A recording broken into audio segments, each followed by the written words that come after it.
कौवे को काना क्यों कहा जाता है? कौवा क्या होता है? कौवा काले रंग का एक पक्षी है जिसे पितृपाक में अक्सर घरों की छत में बैठा हुआ पाए जाते हैं।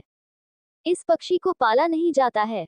इसकी कहानियां आप बचपन में पढ़े थे। जब कौवा को प्यास लग रहा तो पानी की तलाश में निकलता है और उसे एक घड़ा मिल जाता है जिसमें आधा पानी था। जब वह पीने की कोशिश करता था तो घड़े में पानी तक नहीं पहुंच पा रहा था। तो उसने एक तरकीब सोची और अपने चोंच में कंकड़ को चबाकर उस अध भरे घड़े में डालने लग गए। धीरे धीरे वह घड़ा का पानी ऊपर आ गया और पानी भी पी लिया। कोयल पक्षी को धोखेबाज क्यों कहा जाता है? चौंकने की जरूरत नहीं है क्योंकि यह पूर्णतया सत्य बात है कि कौवा अपनी एक आंख से ही देखता है। होती हो इसकी भी दो आंखें हैं ग्रेटर दैन, लेकिन जब ये किसी वस्तु को देखने के लिए अपना सिर घुमाता है तो हमें इसका एक ही नेत्र दिखाई देता है। इसके दोनों और एक साथ देखने वाला क्षेत्र अधिकतर संकुचित होता है ग्रेटर दैन, इसलिए किसी वस्तु को एक साथ देखने के लिए यह एक ही नेत्र का प्रयोग करता है। आंखों के बगल में होने के कारण यह अपने पीछे दूर तक देख। कौवा का एक और काला क्यों होता है? प्रश्न समझ नहीं आया, किंतु दो प्रकार के कौवे देखे हैं। एक पूरा ग्रे कलर किंतु काले पंख वाला और दूसरा आकार में कुछ बड़ा और पूरा काला होता है। ये दोनों अलग अलग जाति के होते हैं या एक ही के नर और मादा जानकारी नहीं है। की पढ़ाई की है लेखक ने हजार जवाब दिए हैं और उनके जवाबों को कबार देखा। कौवा को काग क्यों कहा जाता है? क्योंकि वो पिछले जन्म में तेरा बाप। क्यों सियार को चतुर कहा जाता है? बच्चों को एंजल्स क्यों कहा जाता? उल्लू घोंसला क्यों नहीं बनाते? खंडहर में क्यों रहते? आजकल कौवे क्यों नहीं दिख रहे हैं? #3 कौवे उपयुक्त जगह पर अपना घोंसला बनाते हैं, जैसे खंभों पर, पेड़ की शाखाओं पर या चट्टानों के किनारे पर। #4 नर और मादा दोनों मिलकर टहनियों, बालों और छाल से घोंसला बनाते हैं और अंडे देने के बाद मादा घोंसले में ही अंडों को सेती है। #5 मादा कौवे 3 साल में और नर कौवे 6 साल में यौवन प्राप्त कर लेते हैं। कौवे से हमें क्या सीखना चाहिए? आचार्य चाणक्य ने चाणक्य नीति की रचना की। चाणक्य जी के विचार आज हमारे लिए बहुत सार्थक हो सकते हैं।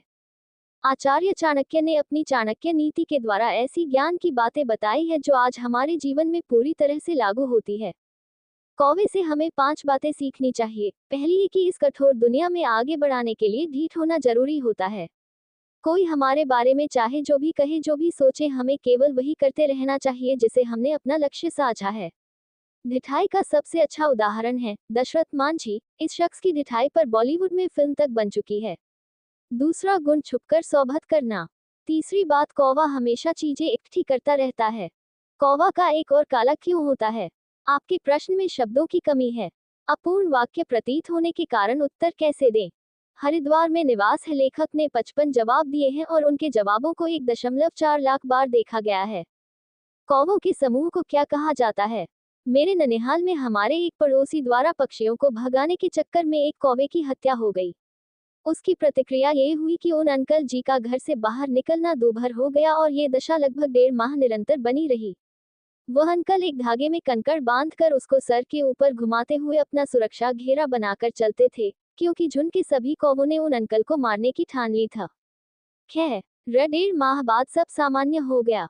शायद इसीलिए कहा भी जाता है कि अगर लगातार किसी एक ही स्थान पर कौवे दिखाई दे, उसका अर्थ होता है कि वहां से मृत्यु को रोज खाली हाथ जाना पड़ रहा है। किसी भी कौवे के मरने पर कौवों में उसकी मृत शरीर से मृत्यु का कार। प्राचार्य लेखक ने 9.4 हजार जवाब दिए हैं और उनके जवाबों को लाख बार देखा गया है। कौवे को बुद्धिमान पक्षी मानने के पीछे क्या वजह है? कौवा एक बुद्धिमान पक्षी है, इसीलिए छोटे बच्चों को कौवे की घड़े में कंकड़ डालकर पानी के ऊपर आने और पीने की कहानी सुनाई जाती है। कौवा 2 तक गिनती करना और व्यक्ति के चेहरे को देखकर उसे पहचानने की क्षमता भी रखता है। कौवा ऐसा पक्षी है जो पेड़ों के खोखर से या पेड़ों की छाल के नीचे दबे हुए कीट पतंगों को किसी घास के मजबूत तिनके की सहायता से तिनके को एक उपकरण की भांति प्रयोग कर सकता है। कौवा शनिदेव की सवारी है जो न्याय के देवता हैं। इसीलिए न्यायालयों में वकील और न्यायाधीश काले कपड़े से बना गाउन पहनते हैं। स्नातक आर्ट्स में पढ़ाई की है। लेखक ने 1.4 हजार जवाब दिए हैं और उनके जवाबों को 4.2 लाख बार देखा गया है। कौवे से जुड़ी कुछ आश्चर्यजनक बातें क्या हैं? शकुन शास्त्र के अनुसार कौवा एक ऐसा जीव है जिसे अच्छा या बुरा होने का पूर्वाभास हो जाता है। माना जाता है कि जिस व्यक्ति से जुड़ी ये घटनाएं होती हैं, उसे कौवा वैसी ही क्रिया करता हुआ दिखाई देता है। जैसे अगर आप किसी यात्रा पर जा रहे हैं और रास्ते में कौवा किसी बर्तन में मुंह डालकर पानी पीता हुआ दिख जाए तो ये धन की प्राप्ति का संकेत होता है। कौवे से जुड़े और कौन से ऐसे संकेत हैं जिनके बारे में शकुन शास्त्र और सामाजिक जीवन में जानने को मिलता है?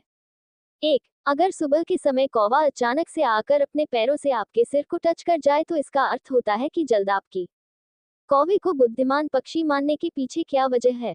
कौवे वास्तव में मनुष्यों की तुलना में अधिक स्मार्ट हैं। जाने अजीब तथ्य। बचपन से हम प्यासे कौवे की कहानी सुनते आ रहे हैं, जिसने प्यास लगने पर मटके के पानी को ऊपर लाने के लिए अपनी चोंच से मटके में कंकड़ डाले जिससे पानी ऊपर आया और फिर उसने अपनी प्यास बुझाई। लेकिन भारत में कौवे मानव निवास क्षेत्रों में एक सफल प्रजाति है। इसमें कोई संदेह नहीं है, ये दिमाग वाला पक्षी है जिसका अस्तित्व भारतीयों के लिए मायने रखता है। वे गिरोह बनाते हैं और सर्वाहारी है। एक इंसान जो कुछ खाता है वह लगभग सब खाते हैं। इसके अतिरिक्त हिंदुओं में इसका एक खास स्थान है। कौवे को बुद्धिमान पक्षी मानने के पीछे क्या वजह है? कौवा बुद्धिमान पक्षी होता है। पक्षियों में सयानेपन चालाकी के लिए विख्यात कौवे को मानव आमतौर पर पक्षियों की अन्य जैसे तोता, बुलबुल आदि जैसा प्यार भले ही न देता हो, लेकिन पितृपक्ष और पर्यावरण के लिए कौवा के महत्व को नकारा नहीं जा सकता है। हिंदू मान्यताओं के अनुसार श्राद्ध पक्ष में कौवे को भोजन देना शुभ माना गया है, लेकिन इनकी घटती संख्या के कारण श्राद्ध के अनुसार अनुष्ठान को पूरा करने के लिए कौवे ढूंढे नहीं मिल रहे हैं। भारत में कौवे की 6 प्रजातियां मिलती है, लेकिन पक्षी वैज्ञानिक सलीम अली ने अपने हैंडबुक में 2 का ही जिक्र किया है। 1.